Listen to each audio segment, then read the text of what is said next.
Corresponde al tema de resolución de conflictos libre de conflictos. En esta ocasión nos acompaña la doctorante Narcedalia Lozano Garza. Antes de que ella inicie con el tema que se va a tratar el día de hoy, voy a dar lectura a una breve semblanza curricular de nuestra invitada esta tarde. Ella es candidata a doctora en Ciencias Políticas por la McGill University en Montreal, Quebec, Canadá. Cuenta con estudios realizados como Vanier Canada Scholar, máxima distinción otorgada por el gobierno canadiense. Su tema de tesis doctoral es la construcción social de la paz, un acercamiento multilateral a la educación para la paz en México. Cuenta con estudios doctorales en Ciencias Sociales por el TEC de Monterrey, licenciada en Relaciones Internacionales por el TEC de Monterrey. En 2003 tuvo un intercambio académico en Harvard University y en Stanford University. En su experiencia laboral, fundadora y directora de Pax Humanos SDRL del 2017 a la fecha.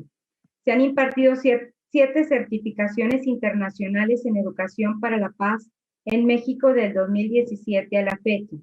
Fundadora y directora de La Paz Comienza con los Niños AC del año 2000 a la fecha. Dicha organización ha beneficiado a 12.990 niños con más de 2.730 voluntarios y prestadores de servicio social comunitario de diversas universidades. Ha generado más de 3 millones de pesos para la aplicación de proyectos comunitarios y de cambio social en México. Fundadora y profesora de Bach Institute Escuela de Música del 2003 a la fecha.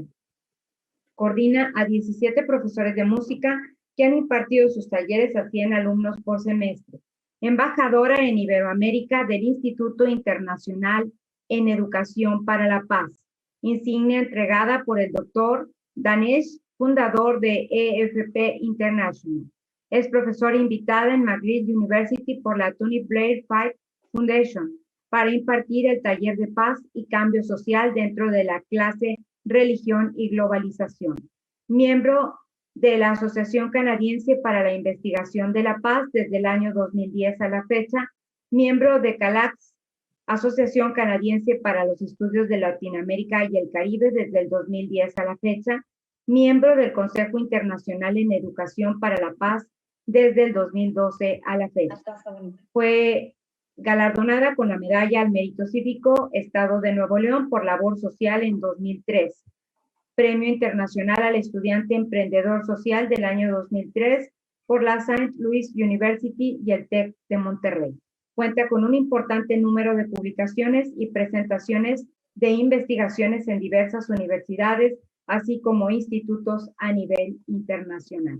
Y agradecemos que el día de hoy haya aceptado la invitación para participar en la 11ª Semana de la Mediación organizada por el Poder Judicial del Estado de Nuevo León. Bienvenida. Muchísimas gracias, María Antonieta. Gracias por esta presentación. Gracias al Instituto de Mecanismos Alternativos del Estado de Nuevo León, del Poder Judicial. Y muy contenta de esta invitación de Marta Laura Garza y de todo su equipo maravilloso de trabajo. Gracias a todos los que están presentes hoy, escuchando esta plática, este diálogo que tendremos juntos para construir más conocimiento y avanzar más en estos lares de construir una cultura de paz. Pues hoy el tema que voy a presentar con mucho cariño, con mucho gusto, es el de la resolución de los conflictos libre de conflictos. Es una metodología, es un proceso que ahora sí que escribió el doctor Hussein Danesh y el doctor Roshan Danesh, ambos miembros del Instituto Internacional de Educación para la Paz, basado en Canadá y Suiza, y que fueron inspirados por los primeros pueblos indígenas de Canadá. Es la forma en que la mayoría de los pueblos indígenas del mundo, no solo de Canadá, resuelve sus controversias, resuelve sus diferencias. Y hoy, pues, con mucho gusto lo comparto para que juntos podamos comprenderlo y transformarlo y poderlo utilizar en nuestras vidas. Bueno, voy a compartir mi pantalla para comenzar. Un momentito, está aquí.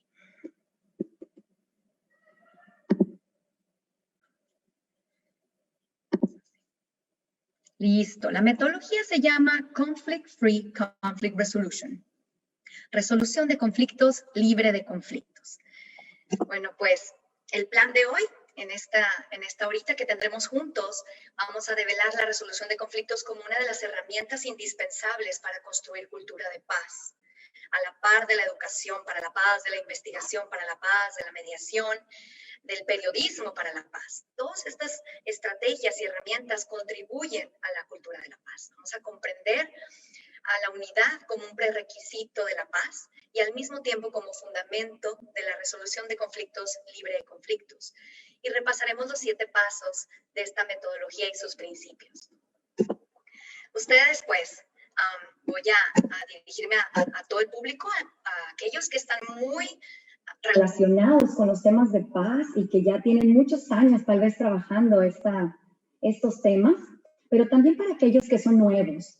Y es indispensable y necesario mencionar a este gran hombre que todavía está aquí entre nosotros, es el doctor Johan Galtung.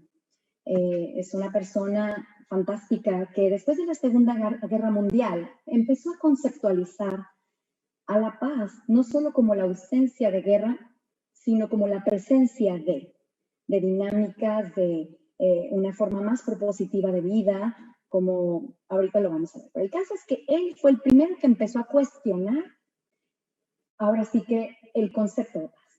Y lo que nos reúne hoy y lo que hace posible esta semana de mediación, este gran evento, es por inspiración que inició el doctor Johan Galtung.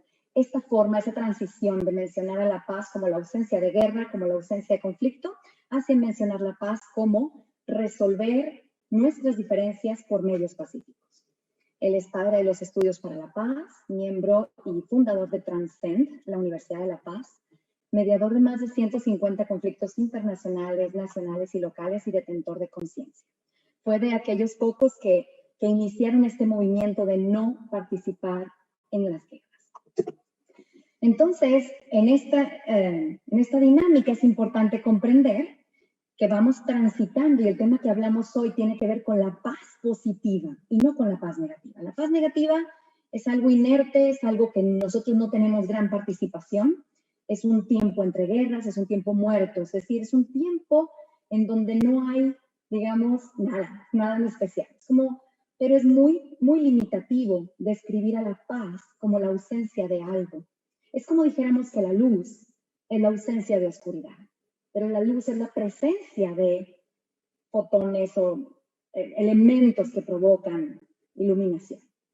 Igualmente para la paz no la podemos seguir definiendo como la ausencia de violencia, la ausencia de guerra, sino como la presencia de procesos dinámicos en que se practican los valores universales en todo el nivel.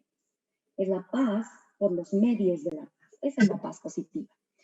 El doctor Johan Galtung y el doctor Danesh y muchas otras personas como Federico Mayor, Zaragoza, que fue presidente de la UNESCO, han definido la paz como un estado psicológico, social, político, ético y espiritual, con su expresión en las áreas de la vida humana a nivel intrapersonal, interpersonal, intergrupal, internacional y global. Y es un proceso en el que cada día se construye, no es algo utópico, idóneo, lejano, sino es algo que podemos construir día a día y que somos partícipes, copartícipes de esta construcción. ¿Cuáles son esos principios universales que tenemos en nuestra organización? Se llama Education for Peace, o el Instituto Internacional de Educación para la Paz, y que la adoptamos en Pax Humana y en la Fundación La Paz Comienza con los Niños, y que cada vez más instituciones estamos validando estos principios universales de la paz. Y es que la humanidad es una, no hay 2 humanidades, 3 o 4, hay una sola humanidad. La unidad de la humanidad se expresa en su diversidad, y hablamos de justicia, Y el gran reto para la humanidad es salvaguardar la unidad y nutrir esa diversidad. Es decir, no se puede verdaderamente disfrutar y vivir la unidad si no es que se vive en un contexto de diversidad y no de homogeneidad. La unidad humana y su diversidad se preserva solo en un contexto de unidad sin recurrir a la violencia. Y aquí está el principio de la universalidad. Entonces, con estos principios, voy al siguiente tema, que es muy importante, y es el conflicto, conceptualizarlo, comprenderlo. Resulta que a través de la historia hay muchas formas de comprender el conflicto. No hay solo una, no solamente nos basamos en una percepción de lo que es el conflicto, sino que me gustaría dar un recorrido en las principales formas de pensar acerca de él. Por ejemplo, Mahatma Gandhi y Johann Galtung piensan lo mismo acerca del conflicto. Ellos creen, como muchos de los mediadores que ahorita nos están viendo, que el conflicto es la oportunidad para sentarme a la mesa con alguien que no piensa como yo. La oportunidad de validar y de intercambiar mi historia o mis necesidades con el otro para ponernos de acuerdo. E incluso para ellos el conflicto es la oportunidad para encontrarnos y a lo mejor hasta para hacernos colegas y amigos. En cambio, para el doctor Hussein Danesh, el conflicto es la ausencia de unidad. Entonces, también vienen otros conceptos importantes por aclarar, como la violencia. La violencia tiene diferentes ramas, como la violencia directa, donde conocemos al autor del acto de violencia, es decir, le podemos poner un nombre. La violencia estructural, donde no le podemos poner un nombre a la persona que está a cargo de ese acto de violencia, es decir, la pobreza, la inequidad o el desempleo.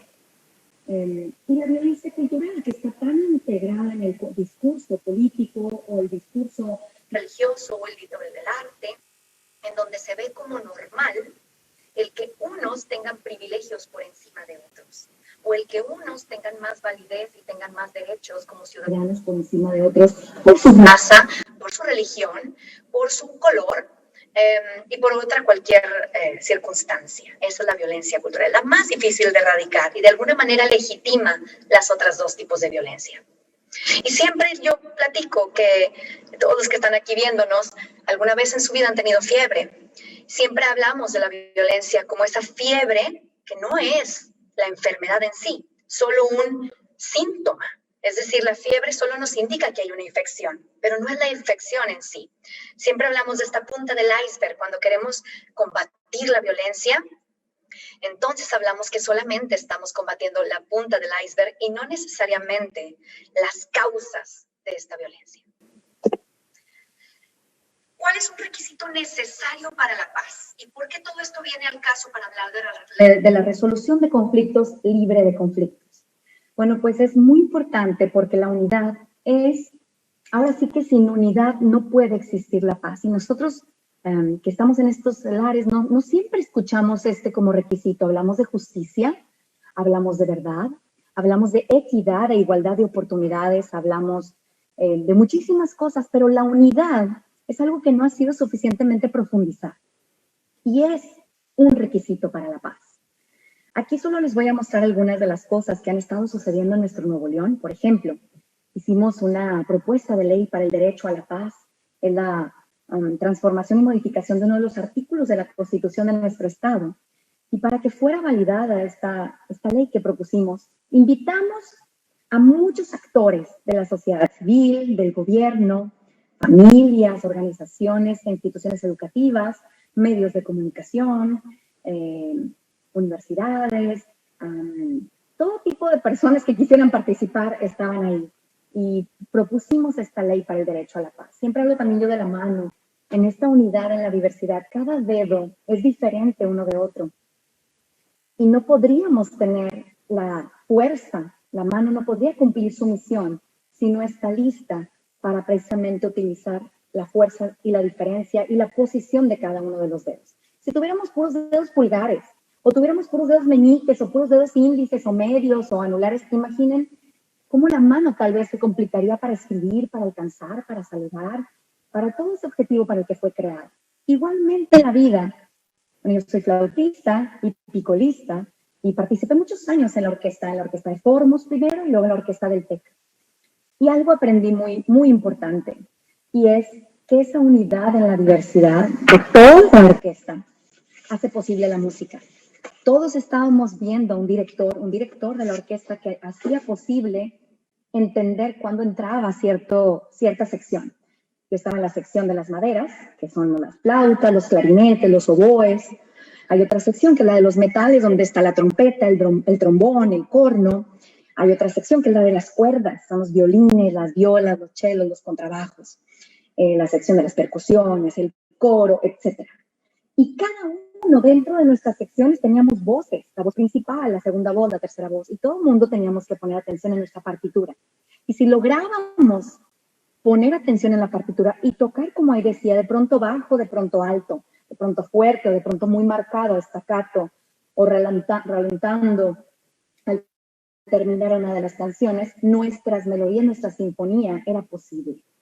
Entonces, así como sociedad, la sociedad también, la familia, nuestro salón de clases, nuestras universidades, el Instituto de Mecanismos Alternativos del Estado de Nuevo León, tiene que funcionar como una orquesta en donde se viva esa unidad en la diversidad.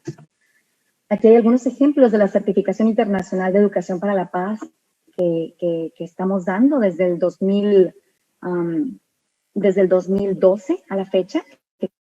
Con más ahínco comenzamos en el 2018.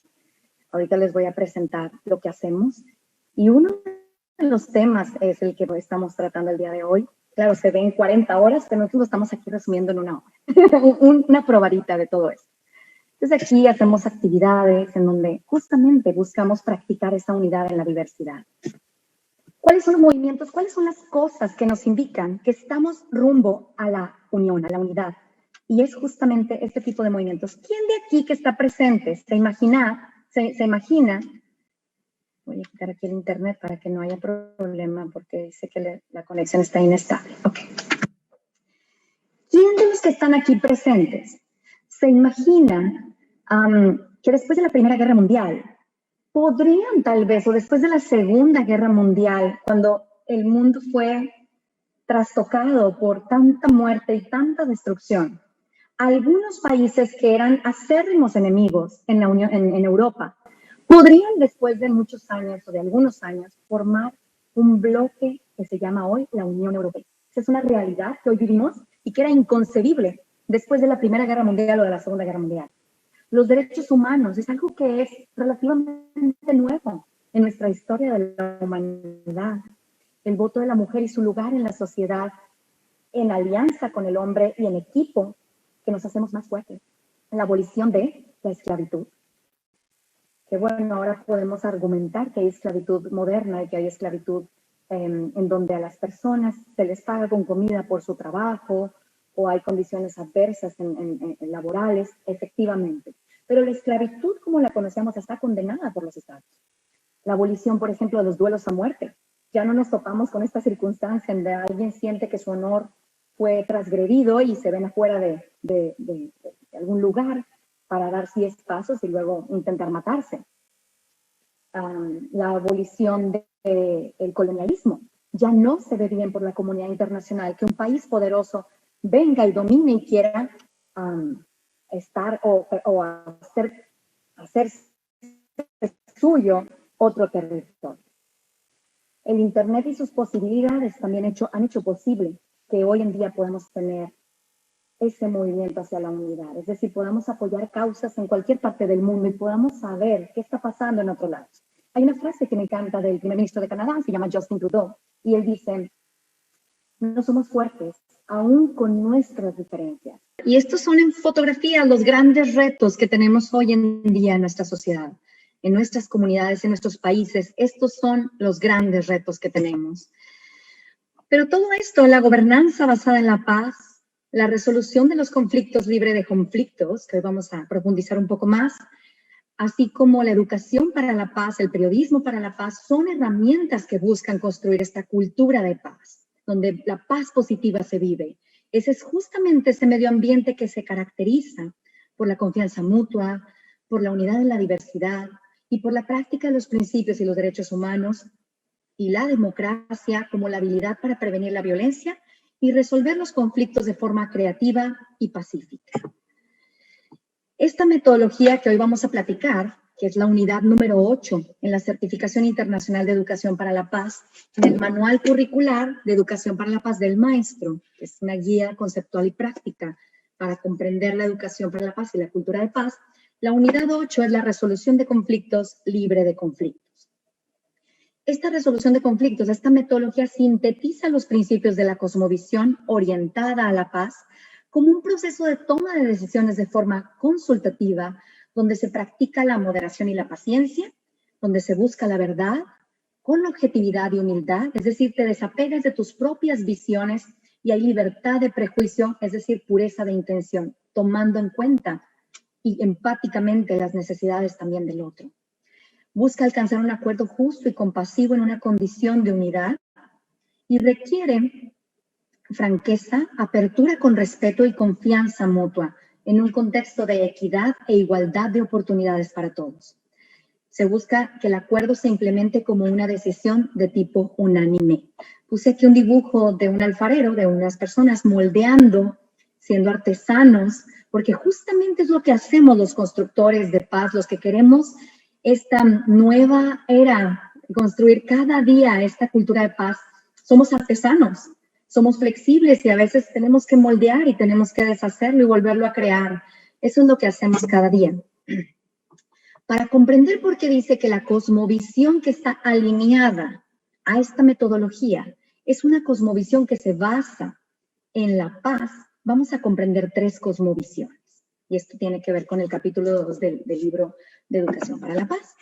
Hay 3 tipos de cosmovisión. La cosmovisión es la forma en que vemos el mundo, de alguna manera es la forma en que comprendemos la vida, nuestro propósito, nuestro sentido que le damos a la vida, y se forma por la familia donde nacemos, el contexto en el que habitamos, las circunstancias que hemos vivido. Y hay 3 tipos de cosmovisiones de acuerdo a la etapa de desarrollo que estamos viviendo. Y podemos ser adultos y estar todavía a lo mejor en una etapa de niñez, así como podemos ser niños y estar en una etapa de madurez. Eso siempre ha pasado. Físicamente o fisiológicamente tenemos la apariencia de un adulto, pero no todos los adultos piensan como adultos en el sentido que ahorita voy a explicar, sino pueden pensar como adolescentes o como niños. La cosmovisión basada en la supervivencia es un tipo de cosmovisión que está basada en la autoridad. Es decir, por ejemplo, si hablamos de un sistema político, hablamos del tipo represivo, el tipo dictatorial, en donde el mundo se ve como peligroso y entonces lo que quieres es acumular poder para poder sobrevivir a ese peligro que representa el mundo, donde el fin último es controlar, es mandar, y las decisiones son tomadas sin consensar. Es yo tomo las decisiones e impongo las decisiones a los demás. Esta cosmovisión es muy típica, o la podemos ubicar con el momento de la vida de la niñez, en donde el niño requiere por completo sobrevivir, porque ese es el fin último, la supervivencia, y entonces toma lo que haya que tomar para poder sobrevivir. Estos son los sistemas dictatoriales típicos, o cuando en una familia alguien manda y se privilegia solo la decisión de uno por encima de las necesidades de todos. La cosmovisión basada en la identidad está ubicada o relacionada con la etapa de evolución humana de la adolescencia. Es de tipo adversarial. En un sistema político lo vemos como cuando transitamos de una dictadura a cuando estamos en esa transición de una incipiente democracia.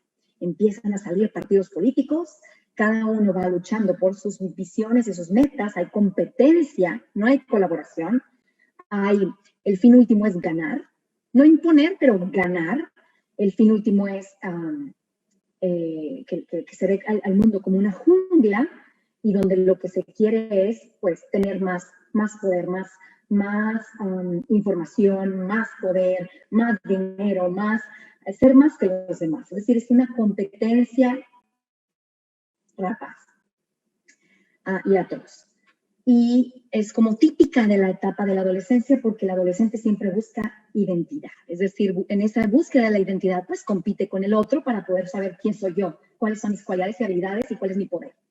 La cosmovisión basada en la unidad, que es un requisito y que define, ahora sí que en la metodología que vamos a ver, que la resolución de conflictos, libre de conflictos, está basada en la unidad. Esta cosmovisión es consultativa, es integradora, es decir, todas las personas forman parte de las decisiones finales porque el mundo es uno. No estamos compitiendo, buscamos la colaboración, como en la orquesta, como en la mano, como el cuerpo humano, que todo está colaborando unos órganos con otros para poder dar y por poder continuar la vida. En la cosmovisión basada en la unidad, hay madurez, se relaciona con la etapa de desarrollo de la adultez, en donde el típico adulto, que normalmente concebimos como una persona desarrollada, comprende al otro como igual y necesario reconocerle sus capacidades, sus talentos, y se distribuye el poder y de acuerdo a las habilidades de cada quien y las responsabilidades que puede asumir. Esta cosmovisión es la que sí nos funciona para construir una cultura de paz. Las otras dos no necesariamente son funcionales para construir la paz. En el conflicto tenemos tres factores que van dándole forma a lo que es el conflicto, que son las particularidades, es decir, hay un cajón de estacionamiento, la persona agandalló el cajón del estacionamiento, aunque yo estaba esperando mi lugar pacientemente, esperando a que salga el carro.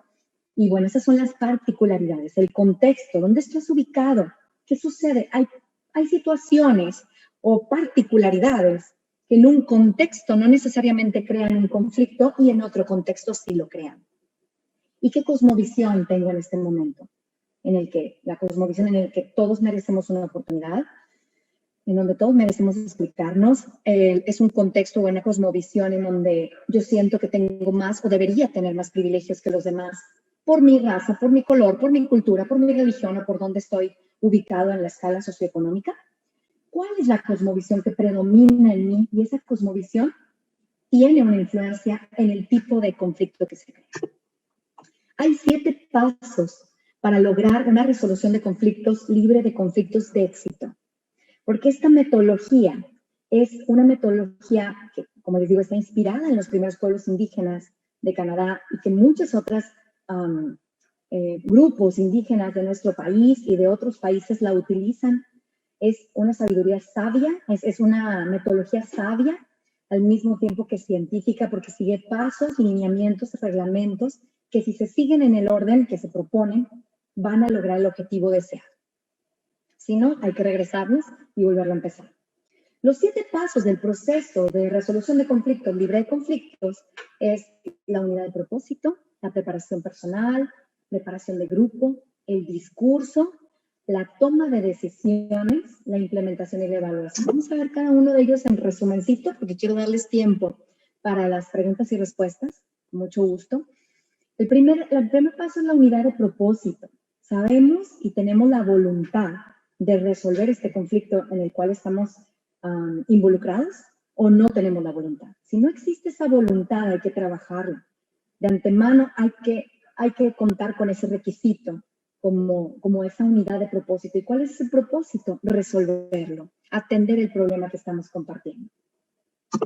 El segundo paso es la preparación personal. Aquí puso un niño en su meditación. Hay personas que se preparan respirando. Otras personas solamente se ponen en la mentalidad de apertura y de decir, ok, no tengo la verdad absoluta. Juntos busquemos esa verdad que es para ti y para mí y que al mismo tiempo cumple o se alinea a las necesidades y propósitos y principios éticos y científicos. Es decir, yo no puedo contravenir un principio o una ley científica. Entonces, esa preparación personal a mí me implica investigar qué es lo viable y qué no, qué es lo legalmente posible y qué es lo que no es legalmente posible, por ejemplo, qué es lo ético y qué es lo no ético. Y recordar que la toma de decisiones y la resolución de problemas reflejan nuestra cosmovisión. Entonces, hay muchas pasiones, muchas emociones involucradas y pues obviamente refleja nuestro discurso, las prioridades personales, sociales, los principios éticos con los que tenemos, con los que vivimos. Entonces invitamos a los participantes y a nosotros mismos a tener objetividad, sin prejuicios y la búsqueda activa de la verdad, la cooperación, la unidad y la justicia. Es decir, tratar de desprenderme de mis propias percepciones y darle lugar también a la otra persona de explicar su punto.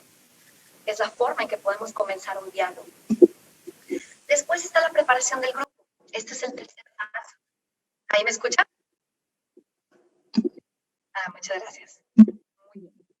Me quedé en el punto número 3, el paso número 3, la preparación del grupo. Aquí invitamos a los participantes. ¿Ahí me escuchan?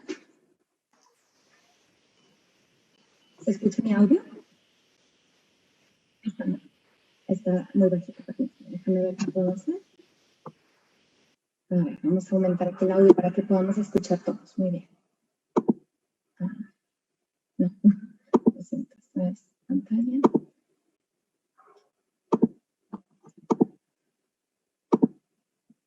Okay. ¿Ahí se escucha mejor? Ok, muchas gracias. A ver, así.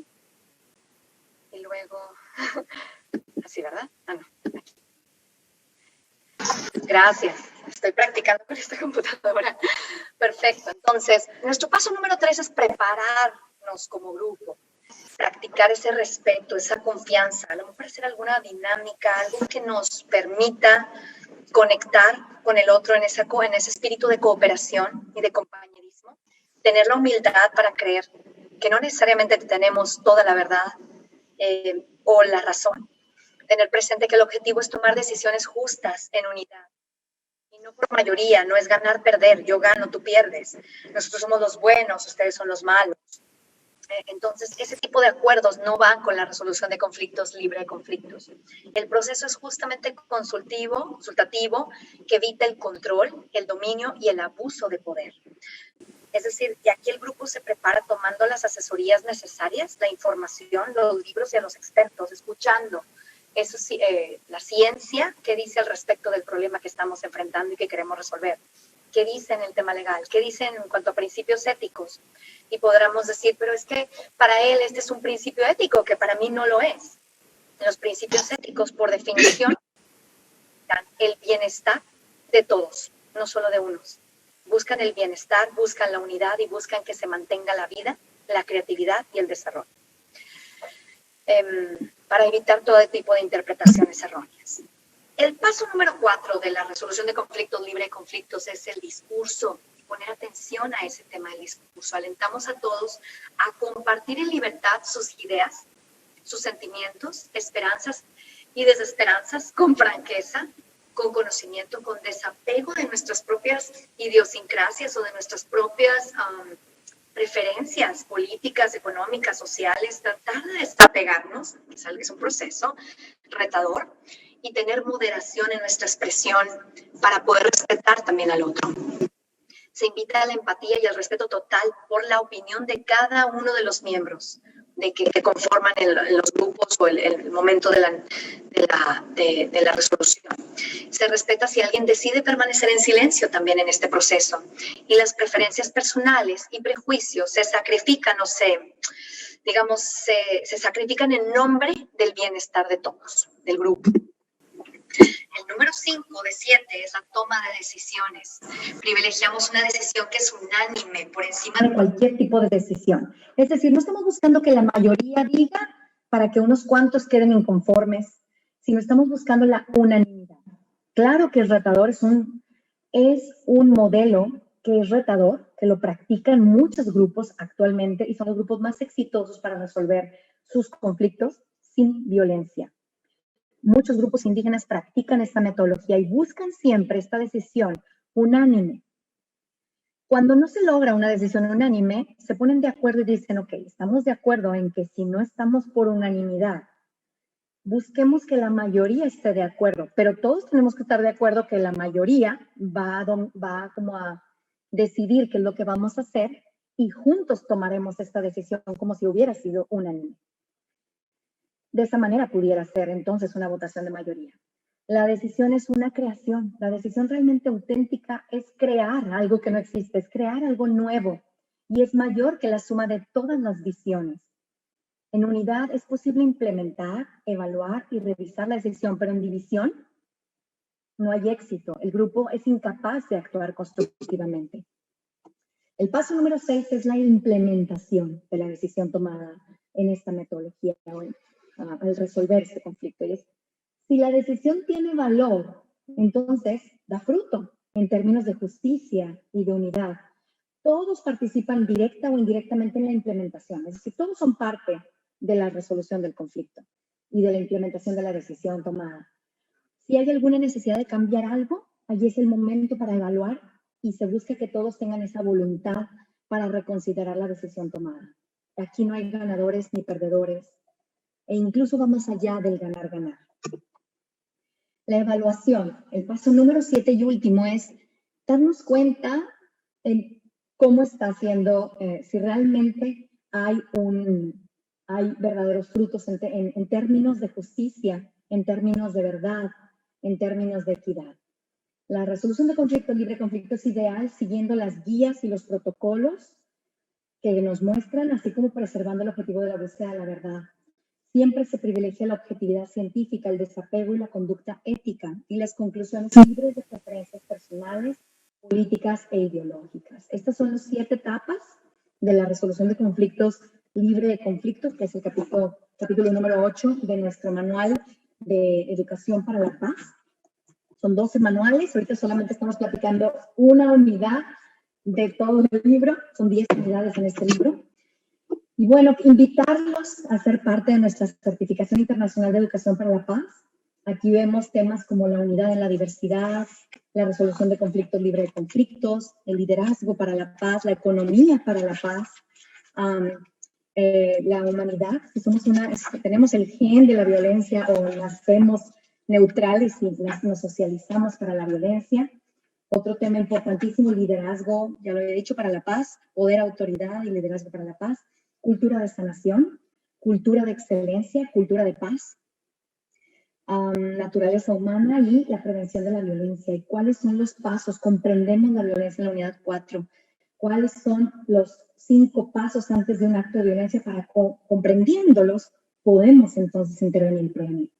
Hemos estado en la Universidad Autónoma de Zacatecas con el claustro de profesores del doctorado en Patrimonio y Cultura de Paz, en la Universidad de Guadalajara con la Defensoría de Derechos Universitarios, la Universidad Capital Izcalli con los profesores, el Colegio San Patricio, el Colegio Formos, el Instituto Mater, el Oxford Intercultural School, Tlalnepantla de Vaz en gobierno, y hemos estado con capacitaciones online.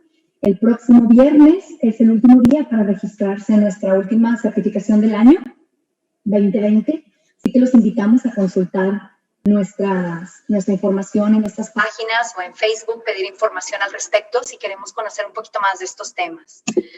Muchas gracias, estoy a sus órdenes. Por aquí estamos listos para comenzar el tiempo de preguntas y respuestas. Si en algún momento quieren que me regrese a alguna de las filminas, estaré encantada de regresar. Y pues súper contenta de estar aquí con ustedes. Me encantaría escuchar sus preguntas y juntos podemos crear este diálogo para avanzar y para tener más propósito, una dirección con sentido en cuanto a la construcción de una cultura de paz. Estoy lista para escucharlos. Muchas gracias, doctora Narcedalia Lozano Garza. Apenas nuestros participantes están empezando a hacer sus cuestionamientos, pero aquí ya tenemos algunos. Dice, en su opinión, ¿cómo está afectando la pandemia a las relaciones al interior de las familias y cuáles serán las lecciones que nos dejan los complejos tiempos que vivimos? Claro que sí, eso es un tema súper crucial, muy importante. Hay un libro por completo del doctor Hussein Danish que ha escrito sobre la familia basada en la paz. Y así como hablamos de cosmovisiones, para los que nos están escuchando es una pregunta muy importante, porque lo que pasa en nuestra familia, lo que pasa en lo que le llamamos el micronivel, es decir, a nosotros o en nuestra familia, se refleja allá afuera en nuestra sociedad. Y lo que pasa allá afuera en nuestra sociedad se refleja en nuestra familia. O sea, lo micro está en lo macro, así como lo macro está en lo micro. Es el principio del holograma. Allí en ese puntito está el todo y el todo está en el puntito. Y hay familias basadas en la paz, pero así como también hay estas familias basadas en la autoridad y basadas en la identidad. Igual como lo expliqué con las cosmovisiones, hay familias que están sacando esto de repetir a lo mejor patrones de donde provienen, que son familias en donde una de las miembros impone a los demás miembros las decisiones, busca acumular ese poder y usarlo aún en contra de los mismos miembros de la familia, busca dominar. En el siguiente tipo de familia, una familia basada en la identidad, todos los miembros de la familia están en constante competencia. Papá con mamá, mamá con los hijos, hijos entre ellos, hermanos, los abuelos también, si es familia extendida, todas estas familias reconstituidas. Esta familia basada en la identidad está en constante competencia y no puede construir verdaderamente paz si se queda en querer ganar, donde las decisiones no son consultativas, no se toma en cuenta a los miembros y se le discrimina a unos por encima de otros. Estas familias que cada vez vemos menos, pero donde, por ejemplo, la mujer no tiene ningún privilegio por encima del hombre o en igualdad que el hombre. Estas familias en donde los niños no cuentan o los que no aportan económicamente no cuentan. Estas familias no pueden funcionar y producir paz. Y la última familia, que es la basada en la unidad, que es la cosmovisión, y es como la resolución de conflictos, libre de conflictos, es donde todos son tomados en cuenta de acuerdo a sus habilidades, de acuerdo a sus posibilidades y a sus talentos. Y es consultativo el modo de toma de decisiones, busca la unidad en la diversidad y busca integrar, busca el bien de todos por encima de las necesidades individualistas. Este reto es especial, que estamos viviendo este tiempo, es un tiempo de muchas oportunidades, pero también en donde se ha incrementado la violencia. En el estado de Nuevo León, que somos uno de los estados con mayores denuncias de violencia intrafamiliar por desfortuna, pero también es un tiempo de oportunidad, es un tiempo de reevaluar dónde estamos ubicados, qué tipo de familia es la que estamos ejerciendo en este momento. ¿Cómo es que a lo mejor estamos repitiendo patrones de familia que no necesariamente funcionan y sirven aquí y ahora? ¿Qué se puede hacer? Empezar a vivir la unidad en la diversidad, como la mano. Recordar, por eso la llevamos aquí, como la mano, decir, cada uno de los miembros de la familia es diferente. E inclusive cada uno tiene diferentes necesidades. Yo tengo 3 hijos y cada uno piensa diferente y son de los mismos padres. Y cada uno tiene una necesidad diferente en esta pandemia. Para uno es maravilloso quedarse en casa y para otro le está costando muchísimo trabajo comprenderlo. Algunos miembros de la familia aprovechan esta oportunidad para hacer cosas que no habían hecho y otras personas ya están desesperadas y cansadas. Para algunas personas el miedo es un factor que les mueve a tal grado de expresarse, o su estrés tan grande los hace tener más nervios o inclusive hacer palabras o actos de violencia dentro del hogar, cuando a otros no les afectan las mismas cosas. ¿Cuáles son las oportunidades? Yo estoy viendo y vislumbrando grandes oportunidades. En 1 mes y medio hemos dado 4 certificaciones internacionales de educación para la paz. Y esa es la idea, buscar llegar a tu corazón, llegar a tu mente y que encuentres esas alternativas para resolver los conflictos sin violencia. Es parte a lo mejor de la vida, las dificultades, los retos, pero está en nosotros si queremos abordar o aproximarnos a ese problema o a ese reto de una forma violenta o de una forma pacífica y productiva y propositiva y dinámica. Está en nosotros la decisión. Como yo siempre digo, por eso dice el preámbulo de la UNESCO, dice, así como en las mentes de los hombres, dice, si en las mentes de los hombres se puede crear guerra, es en las mentes de los hombres donde tenemos que erigir los baluartes de la paz. Ahí es donde tenemos que ir. La pistola no se dispara sola, el golpe no se da solo, las palabras negativas o violentas hacia el otro no se dicen solas, no es un botón que aplastas y salió. Nosotros tomamos esa decisión. Como en nosotros está la decisión, tenemos que entrenarnos, sí tenemos que invertirnos tiempo y esfuerzo y práctica. No todos los días, a lo mejor si no tienes la práctica de despertar y agradecer, de despertar y darle los buenos días a tus hijos o a tu esposo o a tu esposa, es la práctica la que hace el hábito y ese hábito puede construir paz en la familia y prosperidad y abundancia y armonía. Está en nosotros, pero tenemos que ser como esa orquesta en donde todos estamos conectados, escuchándonos unos a otros. Espero haber cubierto la respuesta a esa pregunta. ¿Alguien tiene alguna otra pregunta? Y así es, está Antonino Pedro y nos dice, ¿cómo deben ser las políticas públicas en el gobierno en estados como el de Guanajuato, donde la violencia es el pan de cada día? De acuerdo.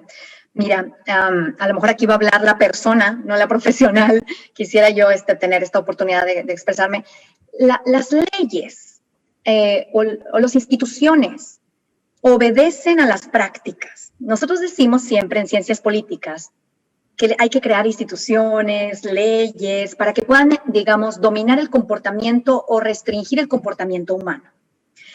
Pero cuando creamos estas maravillosas instituciones, estas maravillosas leyes, y no hay eco en la sociedad, vemos que se crean organismos que en teoría tendríamos un país maravilloso, tendríamos un país perfecto donde todo el mundo, pero no es así. Quiere decir que estamos viendo que el triángulo está invertido. Cuando nos estamos ocupando de las instituciones para que la gente se comporte de cierta manera, yo lo veo al revés.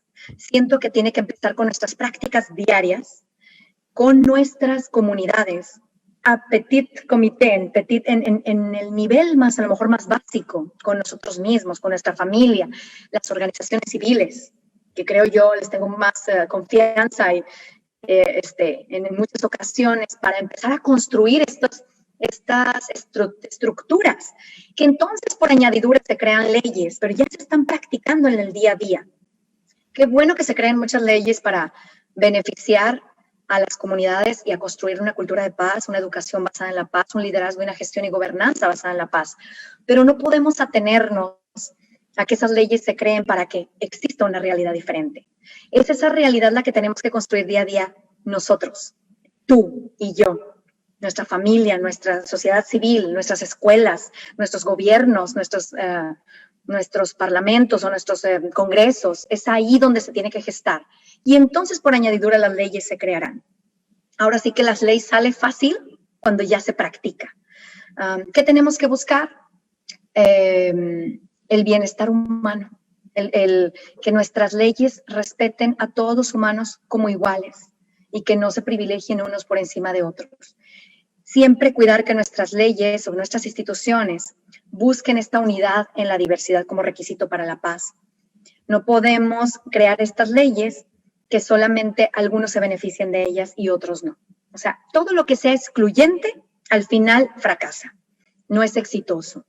Y lo vemos una y otra vez. Parece muy exitoso al principio, pero después se vuelve un boomerang. Es el efecto boomerang que después llega y vuelve a crear más estragos aún. ¿Alguna otra pregunta, por favor? Con mucho gusto. Sí, claro que sí, muchas gracias. Pregunta, ¿cómo desde la familia podemos ir introyectando el respeto y la tolerancia desde su experiencia en estos temas? Claro que sí. Bueno, mira, por ejemplo, aquí tengo algo que les quiero comentar para que vean cómo se vive justamente estas familias y qué podemos hacer bien puntual.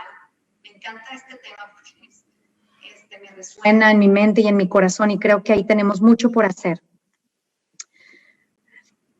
Si ustedes se dan cuenta, en una familia basada en el poder, hay una necesidad de controlar a los hijos, de moldearlos a tu imagen. Entonces se desalienta la creatividad, la originalidad. Si ustedes se dan cuenta, por ejemplo, en la Segunda Guerra Mundial, cuando les preguntas en los juicios o en todos estos tribunales de justicia en donde se viven los juicios contra aquellos alemanes que participaban en la exterminación de los judíos, nos damos cuenta que ellos eran obedientes. Ellos decían, yo estaba haciendo mi trabajo y estaba siendo obediente. Paso número 1 para construir paz, fomentar en nuestros hijos, en nuestros estudiantes, jóvenes, adolescentes, niños, una actitud crítica. Ese es el mejor regalo que le podemos dar a otra persona, tener una actitud crítica. Es decir, no puedes creerte todo lo que lees, no puedes creer todo lo que te dicen, e incluso aunque esté escrito en los libros. Busca, indaga, busca tu verdad, busca la verdad. Y eso te hará libre. Libertad con responsabilidad. Entonces, ahí es donde podemos nosotros, ese es uno de los principios fundamentales de la educación para la paz, es justamente fomentar esa actitud crítica. Los hijos que crecen en familias basadas en el poder son niños solitarios, temerosos de ser rechazados, agresivos y tristes, carentes de estima y confianza en sí mismos y en el mundo. La familia basada en la identidad o la competencia, fíjense cómo manejan toda la cuestión de equidad y justicia bajo una orientación adversarial y conflictiva. Buscan el individualismo, la gratificación y la competencia todo el tiempo. Los niños que surgen de estas familias, o los jóvenes, o los adultos que surgen de estas familias, crecen siendo egoístas, intolerantes, indisciplinados e individualistas. Evitan el dolor a toda costa. Tenemos las mamás o los papás la gran tentación de suplir el tiempo que ahora trabajamos o el tiempo que estamos ocupados produciendo en nuestra área profesional con cosas materiales, no con tiempo de calidad. Y esto ha lastimado mucho a nuestras nuevas generaciones, a nuestros hijos, a nuestros jóvenes. Buscan gratificación inmediata a sus deseos y si no ocurre, hacen esta rabieta y recurren a la violencia.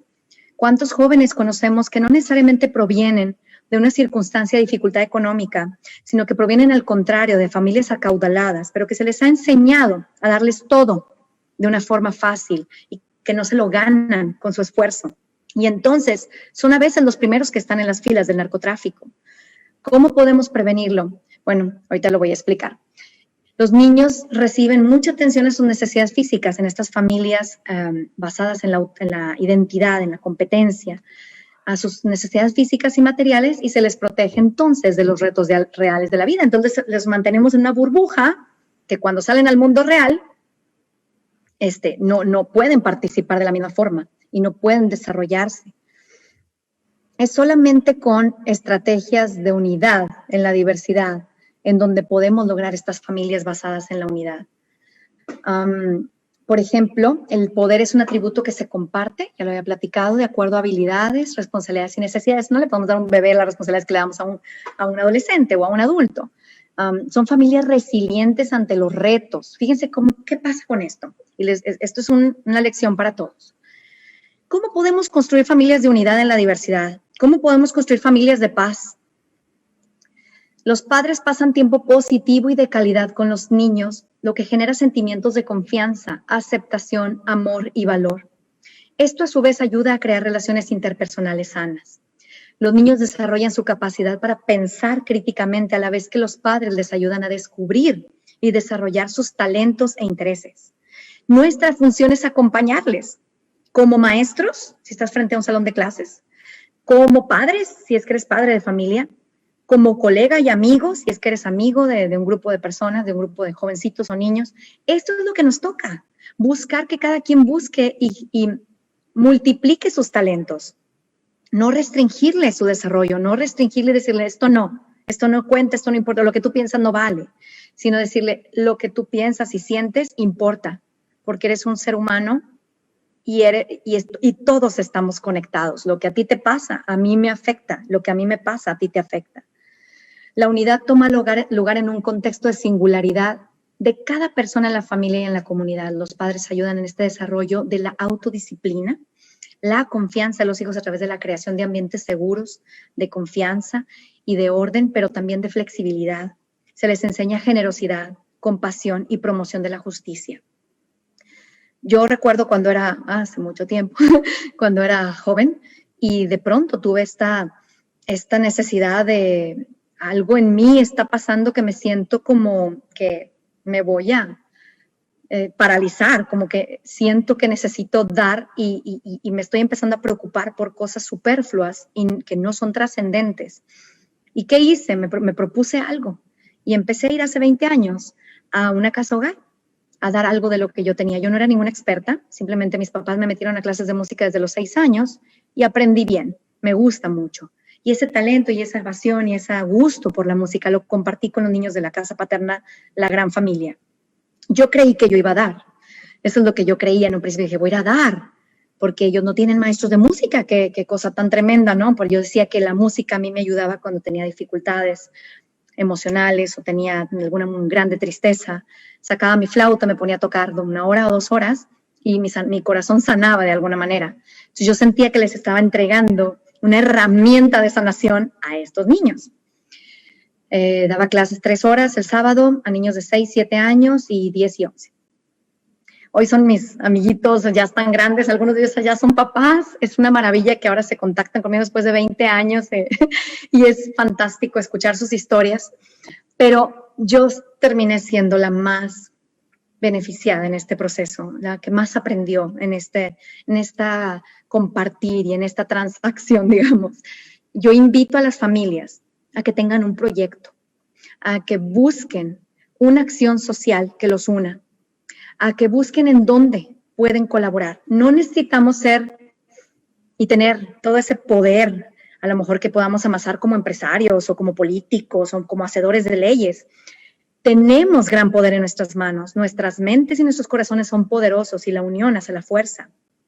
Y si una familia, entre todos, de forma consultativa, se ponen de acuerdo para un proyecto al mes o un proyecto al semestre, pero que juntos lo van construyendo, es ir a ayudar y colaborar con la comunidad, es ir a apoyar a alguna familia, es ir a lo que a ustedes les resuene en su corazón, eso pueden hacer. A mí me resonaba compartir la música y eso es lo que empecé a hacer. Y así como a otros jóvenes les resonaba enseñar a bailar o enseñarles a hablar en público o hacerse un sándwich o apoyarlos en las matemáticas, pero de una forma divertida. Creo que es la forma en que podemos salirnos de nuestra zona de confort y como familia construir nuevas realidades y construir una cultura para la paz a través de esta educación para la paz. Esa es mi percepción de las cosas. No sé si hay alguna otra contribución, alguna otra pregunta, con mucho gusto. Y aquí hay otro cuestionamiento. Fanny Valadez, usted menciona que la resolución de conflicto va más allá del ganar. ¿Qué es lo que obtienen las partes al realizar la resolución de conflictos libre de conflictos? Claro que sí. Bueno, normalmente los temas de negociación y típicos o mediación tradicional o resolución de conflictos tradicionales se busca en algunas ocasiones el más básico, ganar, perder, y ya, palomeaste el asunto porque ya uno ganó y el otro perdió. El que sigue es ganar, es decir, juntos vamos a crear un punto medio en el que, pues a lo mejor no estoy 100% contento, pero salí con algo en las manos, salí con algo a mi favor y la otra persona también. La resolución de conflictos libre de conflictos busca todavía más allá, trasciende el ganar. Se busca que nuestra comunidad también gane. Es decir, no solo los implicados en el conflicto van a ganar y ya ni siquiera se usa ese lenguaje de ganar, van a trascender sus diferencias y construir una nueva realidad, una nueva decisión o una nueva toma de postura o de decisiones, sino van a buscar el bienestar más allá de los involucrados. Van a buscar el bienestar incluso de las familias de los involucrados, de la comunidad de los involucrados, de los grupos que incluyen, y van a sembrar un precedente para aquellas generaciones que vienen. Es decir, en las tribus indígenas donde se practica esta metodología, ustedes se dan cuenta que persisten y prevalecen estas tribus con mayor fuerza, porque justamente cuando buscan estos acuerdos, buscan la unanimidad, no buscan uno pierde, el otro gana, o los dos ganamos, no, buscamos, porque a lo mejor también los involucrados en una resolución de conflicto pueden ganar ambos y la sociedad perder, o el grupo más allá, fuera de la sala o la mesa de negociación, perder. En la resolución de conflictos libre de conflictos se asegura que se cumpla y que se busque exhaustivamente la verdad, que se privilegie la toma de decisiones que sean justas y que se apegue a la ciencia y a los principios éticos. Es decir, algo que científicamente me explica la ciencia, que aunque los dos nos sintamos que ganamos y perfecto, ya la hicimos, no va a ser o va a ser contraproducente para mi medio ambiente, o va a ser contraproducente para los que vienen, las generaciones que vienen, pero yo ahorita ya resolví, ya saqué lo que yo quería. Pero las próximas generaciones van a tener una contaminación, por ejemplo, si yo empiezo a usar o usufructuar este río este bosque, o voy a empezar a talar árboles, y entonces voy a tener ganancia, vamos a tener ganancia los dos, pero las próximas generaciones, ¿qué pasa? Entonces, si no se apega a los principios éticos que buscan siempre esa unidad, que buscan crecer y trascender, entonces no estamos haciendo una verdadera resolución de conflictos libre de conflictos. Por eso se dice que trasciende el ganar-ganar, porque va más allá y busca cómo prevalezca esa decisión que se toma para el bienestar de aquellos que no necesariamente estaban involucrados en la mesa de negociación, o para las generaciones que vienen, o aquellos que pudieran ser afectados en algún momento por las decisiones tomadas en la mesa, aún siendo unánime. Una más. Claro que sí, encantada. ¿Cuál es la limitación? Bueno, pregunta Elizabeth Mendoza, ¿cuál es la limitación más grande que tenemos como sistema social ante esta cultura de paz? ¿Y cuál sería la acción inmediata para poder aplicarla sin transgiversar la información o manipularla? A ver, vamos a rephrase. ¿Cuál es la limitante más importante que existe para construir una cultura de paz? Así es. ¿Y cuál sería la acción inmediata para poder aplicarla sin transgiversar la información o manipularla? Bueno, creo que también mi equipo de trabajo, el Dr. Danes, los creadores de este programa de Education for Peace y muchas instituciones a nivel internacional, sabemos que la limitante más grande que tenemos es la educación que hemos recibido. Nosotros leemos a Hobbes y leemos a Maquiavelo y leemos a grandes autores y personas que han marcado nuestra historia. Y la historia que leemos de las guerras, de los ganadores y los perdedores, los libros que nos enseñan y cómo nos enseñan la historia, nos explican que el mundo es una jungla, que hay que competir y que el que agandalla no batalla. Este tipo de frases que se dicen, este tipo de educación, donde nos dice que el hombre es el lobo del hombre, que el hombre es malo por naturaleza. Esa es la mayor limitante. Lo que tenemos es el sistema educativo actual, que no necesariamente en todos los países facilita el verdadero desarrollo del ser. Creo que ahí es donde más tenemos que trabajar. Podernos quitar de esas marañas inexistentes, de esas marañas que existen solo en nuestra mente, porque así nos enseñaron, porque así nos socializaron. Resulta que las Naciones Unidas contrató a 60 científicos alrededor del mundo y les pagó a los mejores 60 científicos del mundo porque llevaran a cabo una investigación.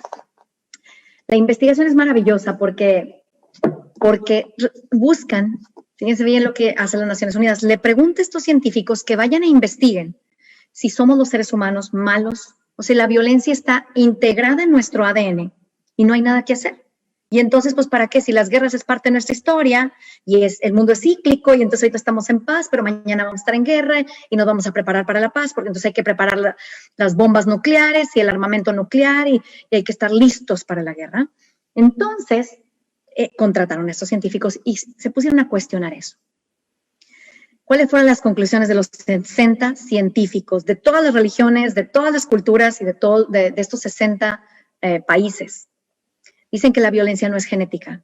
No hay un gen de la violencia con el que los seres humanos nacemos. Dicen que la evolución, este darwinismo exacerbado que decimos que solo los más fuertes sobreviven y solo los que son más violentos sobreviven, está erróneo, porque no ha seleccionado un comportamiento más agresivo, sino el más adaptable. Los científicos alrededor del mundo coinciden en que los seres humanos no tienen un cerebro violento. No son de reacción, no somos necesariamente animales en ese sentido de que siempre antes de una reacción violenta hay una serie de etapas que se construyen en nuestra mente y en nuestro corazón con los sentimientos, las emociones, que lo explican en la unidad 4, de cómo se va dando las etapas para que exista un acto de violencia. Cuando estamos en nuestros 5 sentidos, nosotros no tenemos un cerebro violento reactivo. Tenemos un cerebro que ha sido entrenado para reaccionar con violencia, pero no estamos genéticamente programados, es decir, tenemos esperanza. La guerra no es instintiva, no es un instinto, la guerra se planea. se usan estrategias dentro de la guerra. No es genética y es diferente la violencia humana a la violencia animal. Los científicos descubrieron esto y entonces empezamos nosotros a cuestionar a Hobbes y empezamos a cuestionar a todos estos que nos han dicho que el hombre es el lobo del hombre. El hombre ha querido ser el lobo del hombre, pero no necesariamente estamos diseñados para que eso suceda. Nosotros hemos visto tantos anuncios o tantas personas o cuando nace un bebé o está un niño pequeño y lo pones en contacto con niños de otros colores, de otras religiones, de otras culturas, de otra estructura física. Los niños juegan, los niños comparten, no siempre, ¿verdad? Pero los niños normalmente juegan, se divierten, se ríen con el otro y no tienen esa barrera que se va formando a través de esta socialización que no necesariamente produce paz. Es una socialización en donde se ve a unos con mayores privilegios que otros. Es cultural, es el contexto, es lo que nos va formando esta respuesta violenta a todo lo que vivimos. Pero cada vez somos más, nunca se sientan solos, conéctense con las organizaciones que se están dedicando a construir esta cultura de paz y verán cómo hay mucho eco. Y ahorita en México estamos en todos los estados de la República con las mesas de la CONAPAZ, la Comisión Nacional de Cultura de Paz, que engloba todo nuestro México. Y cada vez hay más institutos de mecanismos alternativos como el que en este momento estamos con mucho gusto aportando nuestro granito de arena con este tema. Cada vez hay más. Esto nos dice que todos queremos paz, que a lo mejor nos han entrenado para otra cosa o nos han dicho que lo correcto es lo otro y hay que estar listos para todo, hay que estar listos para el golpe, porque ahí viene. Entonces, ¿qué tal que hiciéramos algo diferente? ¿Qué tal que empecemos a construir esa realidad que queremos? Entonces, ¿cuál es nuestro mayor reto? ¿Cuál es la mayor limitación? Es nuestra propia mente, nuestro propio corazón, que si lo abrimos a la posibilidad de construir una realidad diferente, somos capaces. Si empezamos a influir en nuestras escuelas, que es lo que hace la Fundación La Paz Comienza con los niños, es ir a tocar la puerta de la escuela y decirle, hay otra forma de enseñar. Con mucho gusto queremos crear un diálogo con los profesores, con los padres de familia, con los maestros en este programa integrador, inclusivo, incluyente, transversal, todas las materias y todos los niveles, kinder, primaria, secundaria, prepa, carrera, universidad, maestrías, doctorados, normal, superior. Lo que queremos es crear este diálogo para ver que hay realidades diferentes y que la forma en que hemos estado enseñando promueve una cosmovisión basada en la supervivencia o en la identidad y no una cosmovisión basada en la paz, en donde vemos al otro como hermano, como igual, digno de todos los derechos y las oportunidades que yo quiero y que yo tengo. Entonces ahí creo que tenemos mucho por hacer. Una vez más los invito a darle like a las páginas de Facebook de Fundación La Paz Comienza con los Niños y PAX con X, Humana con H, para que se enteren de lo que hacemos. A veces tenemos muchas conferencias gratuitas, tenemos también el Instituto de Mecanismos Alternativos de Nuevo León, tiene un programa de radio maravilloso, constantemente están invitando personas fantásticas que comparten sus conocimientos. Inscríbanse en todo lo que puedan, registren su actividad, su capacidad en donde quiera que tengan la oportunidad, toquen las puertas de estas escuelas e invítenos a hacer un diálogo colaborativo para trabajar juntos, para cambiar esas estructuras, estas limitantes que queden en el pasado. Está en nosotros. Los invito a que, como dice Gandhi, la paz se hace al andar, la paz es el camino. Nosotros hacemos ese camino. Si no somos nosotros, pues entonces, ¿quién lo va a hacer y cuándo? Es nuestra gran misión, es nuestro llamado y estamos pues escuchando ese llamado y haciendo sinergia. Somos de integrar. Hemos trabajado con todos, gobierno, iniciativa privada, organizaciones civiles, con quien quiera construir paz. Nosotros estamos listos para colaborar juntos, para hacer sinergia. Excelente, muchas gracias. Hay un par de preguntitas más. ¿Cómo funcionaría una familia basada en la paz sin que se pierda la autoridad y el respeto a los demás? ¿Podría compartirnos la frase y el autor con el que comenzó? Claro que sí. Es el doctor Hussein Danesh. Él se pone H.B. Danesh. Me voy a poner aquí, a ver, déjeme ver si H.B. Danesh. hablamos efectivamente, hay una etapa en la que tenemos que cuidar y proteger la integridad de los miembros de la familia. Y hay veces que es necesario, por ejemplo, me dicen, a ver, ¿cómo con un niño le voy a decir que sí, que si quiere y puede tocar el fuego? Pues no, ¿verdad? O que vaya, que llegue a las 5 de la mañana y pues es un menor de edad y tiene que manejar en carretera, pues no, ¿verdad? O sea, obviamente los padres irán censando en qué momento dar ciertas libertades cuando los hijos estén listos para asumir esa responsabilidad por su libertad. Creo yo que sí se puede combinar esta posibilidad de construir familias basadas en la paz y al mismo tiempo conservar esa autoridad como padres, ese respeto como padres. Creo yo que tiene que haber un equilibrio entre ese método consultativo en donde, por ejemplo, yo siempre pongo este caso en nuestras conversaciones, en nuestros talleres. De hecho, hacemos role play, los ponemos en grupos y esta es una familia basada en la identidad, esta es una familia basada en la autoridad y esta es una familia basada en la paz. Hagan como un sketch en donde, y nos han hecho, siempre se repite este sketch porque es algo muy típico que vivimos. Y es cuando al papá o a la mamá le ofrecen un trabajo en otro estado de la República o en otro país en donde se supone que va a tener una mejor oportunidad económica. Una familia basada en la autoridad impone y dice, nos vamos y no me importa nadie porque yo voy a ganar más allá y vamos a estar todos mejor y pues sálganse de las escuelas, todos tus grupos déjalos y pues nos vamos. En una familia basada en la identidad, entonces a la mamá y el papá van a decir, a ver, tú sientes que aquí eres Juan Camaney, pero yo aquí pues gano más que tú, entonces no podemos decidir por toda la familia, algo que en teoría el que aporta pues también tiene decisión. Y entonces está esta competencia en donde a ninguno de los miembros de la familia le hace bien.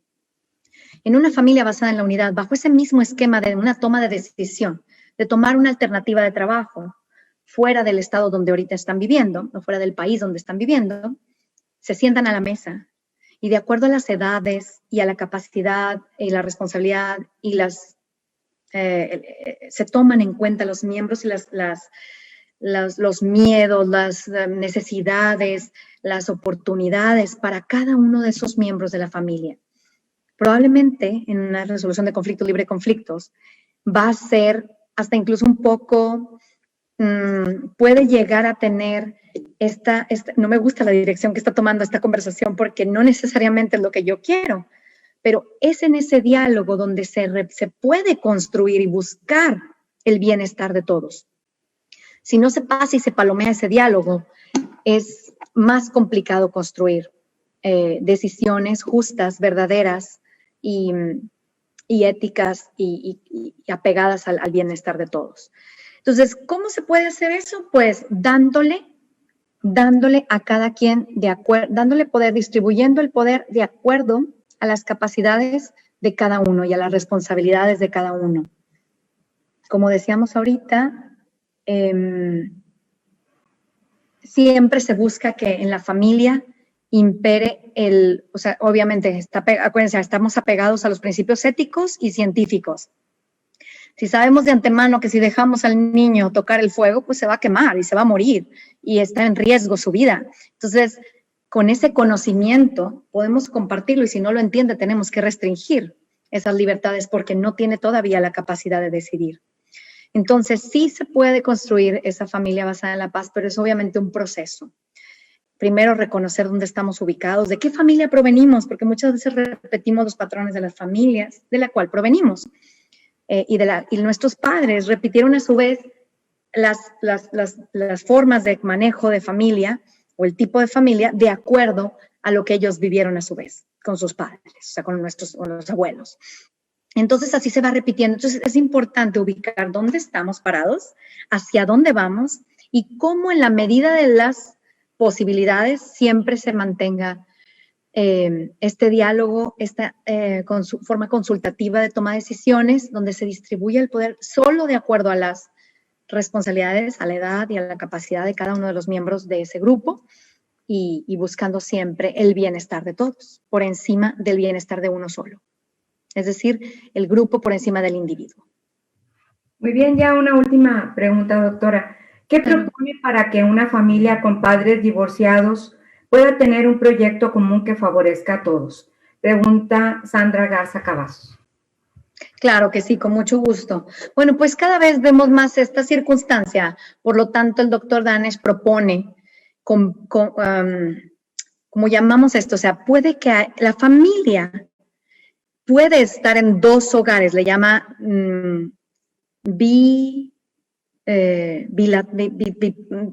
familia que tiene dos hogares, pero que es una sola familia, de alguna manera. No siempre es lo más fácil, no siempre es un reto. Primero tienen que ponerse de acuerdo los adultos, cuidar el bienestar emocional, físico, intelectual y toda la salud mental de los niños. Pero creo yo que cada vez más estamos viendo esta realidad en donde si se invita al diálogo y hay madurez por parte de los adultos de la familia, entonces pueden darse estos casos en donde aún familias donde están los papás en diferentes casas, aún puedan seguir siendo una familia, que no viven juntos, pero que se tratan con ese respeto y se honran como miembros importantes y necesarios para el buen funcionamiento de sus vidas. Como siempre decimos, el hecho de que a los padres no les haya funcionado esta estructura o a la familia no le haya funcionado esta estructura, no tiene por qué romperle la vida a los demás miembros de la familia.